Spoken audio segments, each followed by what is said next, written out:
राजस्व और भूमि सुधार मंत्री रामसूरत राय ने पिछले दिनों विभाग में बड़े ट्रांसफर पोस्टिंग के आदेश दिए थे।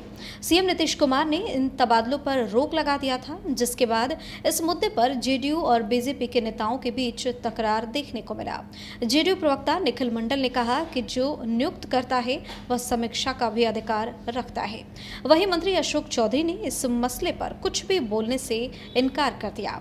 उन्होंने कहा कि रामसूरत राय पर हमारा कोई कमेंट नहीं है, जबकि कांग्रेस ने रामसूरत राय को पद से इस्तीफे की मांग की है। दरअसल राजस्व एवं भूमि सुधार विभाग में ट्रांसफर पोस्टिंग पर सीएम नीतीश कुमार ने रोक लगा दिया, जिस पर मंत्री रामसूरत राय ने ऐलान कर दिया कि अब विभाग चलाना बेवकूफ़ी है। उन्होंने कहा था कि अब वे जनता की कोई शिकायत नहीं सुनेंगे। मंत्री ने विधायकों को भी कह दिया था कि अगर काम कराना है तो सीधे मुख्यमंत्री नीतीश कुमार के पास जाएं। इस पर जेडीयू मंत्री अशोक चौधरी से जब सवाल पूछा गया तो उन्होंने कुछ भी बोलने से इनकार कर दिया। उन्होंने कहा कि रामसूरत राय पर हमारा कोई कमेंट नहीं है, इस मुद्दे पर हम किसी भी तरह का कमेंट नहीं करना चाहते। देखिए क्या कुछ कहा है मंत्री अशोक चौधरी ने। Sir political question sir, Ramsurat Rai ने कहा है कि अब वो जो है जनता दरबार नहीं लगाएंगे, क्या कुछ कहना सर? नहीं अब उनसे रामसूरत राय जी पे हमारा कोई कमेंट नहीं, वो उनका अपना, हमारा उस पर कोई कमेंट नहीं। वहीं कांग्रेस नेता प्रेमचंद्र मिश्रा ने कहा है कि बिहार सरकार में मंत्री स्तर पर कई विभाग के ट्रांसफर पोस्टिंग में भ्रष्टाचार हो रहा है।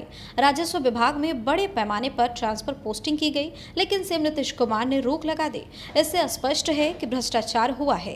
कांग्रेस जानना चाहती है कि सीएम और मंत्री बताएं कि इसमें क्या गड़बड़ी हुई थी। यह स्पष्ट हो गया है कि नीतीश के मंत्री ट्रांसफर पोस्टिंग के नाम पर भ्रष्टाचार करते हैं।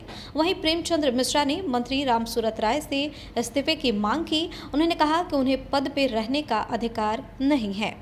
वहीं बिहार के राजस्व और भूमि सुधार मंत्री रामसूरत राय के बयान का जेडीयू प्रवक्ता निखिल मंडल ने भी जवाब दे दिया। उन्होंने कहा कि जो नियुक्त करता है वह समीक्षा का भी अधिकार रखता है। निखिल मंडल ने रामसूरत राय के बयान की ओर इशारा करते हुए कहा कि ये किस माफिया की बात कर रहे हैं।